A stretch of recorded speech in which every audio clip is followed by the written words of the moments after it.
The history of the Sultanate of Maguindanao, ancient Philippines. The Sultanate of Maguindanao was one of the most powerful and enduring Islamic states in pre-colonial Philippines.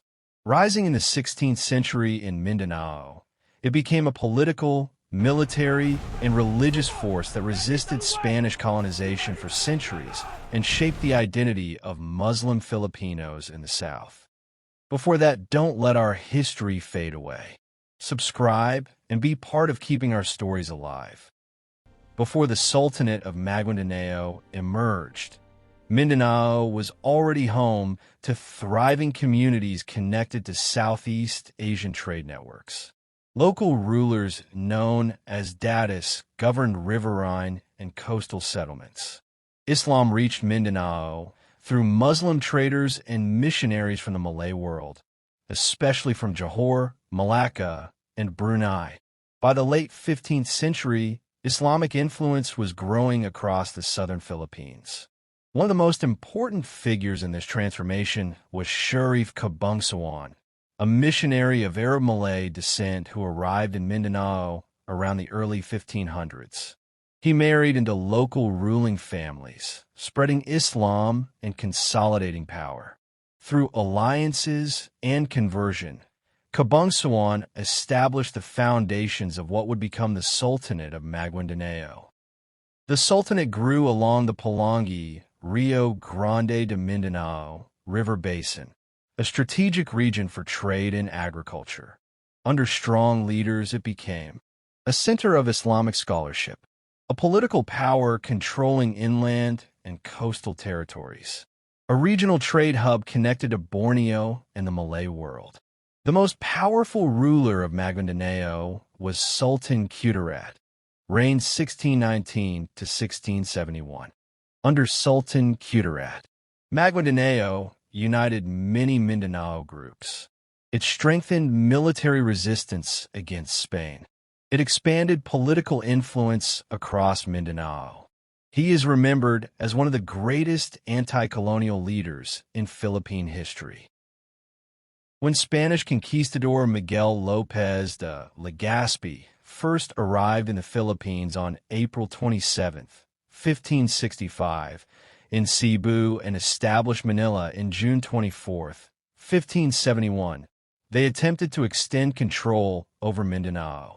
But unlike Luzon and the Visayas, Mindanao was not easily conquered. The Spanish labeled Muslim Filipinos as Moros and launched repeated military expeditions against Maguindanao and neighboring Muslim polities such as the Sultanate of Sulu. Throughout the 17th century, Spanish forces attacked coastal settlements.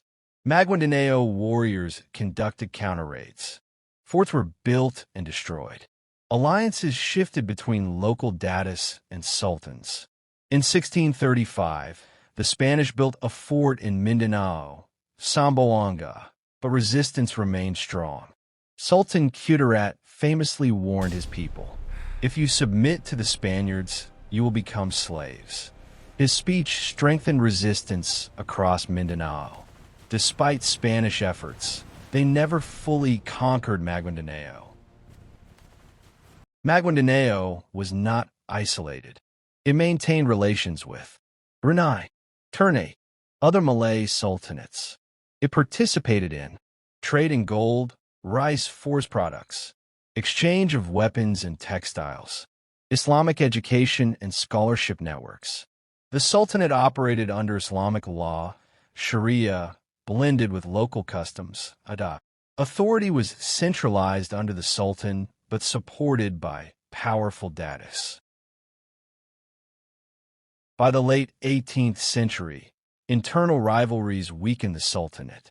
Succession disputes and regional power struggles divided the state into factions. At the same time, Spanish military campaigns intensified. European weapons technology advanced.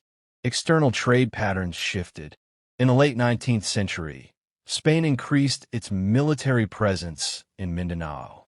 After the Spanish-American War in 1898, Spain ceded the Philippines to the United States.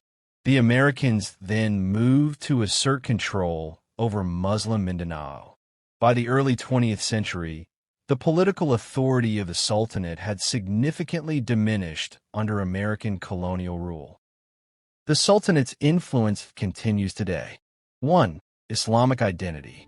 It helped establish Islam as a major religion in Mindanao. 2. Political heritage. It represents early Filipino statecraft independent of Spain. 3. Anti-colonial resistance. Leaders like Sultan Kudarat remain symbols of resistance and sovereignty. Today, the legacy of Maguindanao lives on in the Bangsamoro identity, Islamic traditions in Mindanao, historical memory of resistance.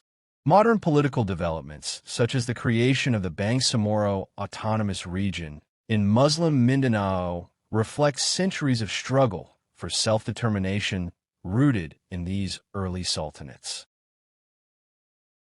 The Sultanate of Maguindanao was not a minor regional kingdom. It was a powerful Islamic state that stood against European colonization for centuries. Long before the Philippines became a Spanish colony, Mindanao had organized governance, international trade relations, military strength, a strong religious and cultural identity. Its story reminds us that Philippine history is not only the story of colonization, but also of sovereignty, resistance, and indigenous power.